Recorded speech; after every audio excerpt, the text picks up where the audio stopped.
Olá, sou a doutora Fernanda Kopp e hoje vim falar de um tema super relevante na odontologia, o bruxismo.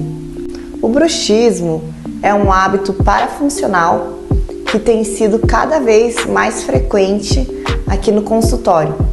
É o hábito de ranger os dentes, costumar a ranger um dente um contra o outro.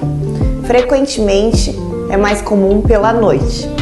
E o bruxismo tem afetado muito a cavidade bucal, pois pode trazer consequências como fraturas, como perda da estrutura dentária e também até mesmo necrose pulpar e perda de dentes.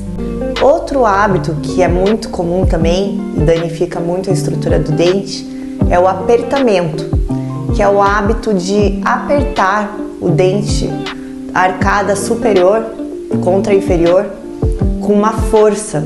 A gente não imagina a força que a gente possui na nossa face, nos músculos da face. E isso pode prejudicar totalmente a saúde do dente. Isso é mais comum durante o dia. E o que ocasiona esses hábitos de bruxismo e apertamento? Geralmente pode estar interligado a fatores psicossociais, ou seja, estresse, ansiedade. Pode ser interligado também a fatores genéticos, pode estar interligado a uma má oclusão e também medicamentos, drogas, entre outros fatores que ainda são muito pesquisados na literatura.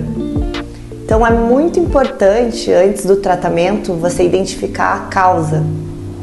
E quais são os tratamentos utilizados para esse hábito que é muitas vezes inconsciente?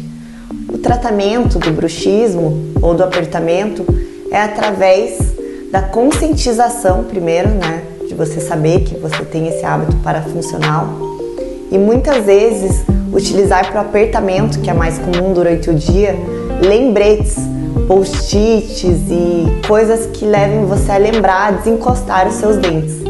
Também existe atualmente um aplicativo chamado Desencoste Seus Dentes, que você recebe alertas, notificações no celular para desencostar seus dentes.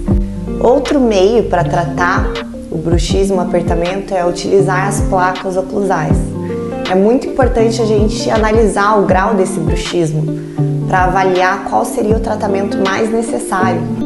Também existem exames como a polissonografia, que é um exame para avaliar como é seu sono e as movimentações que você tem anormais durante ele.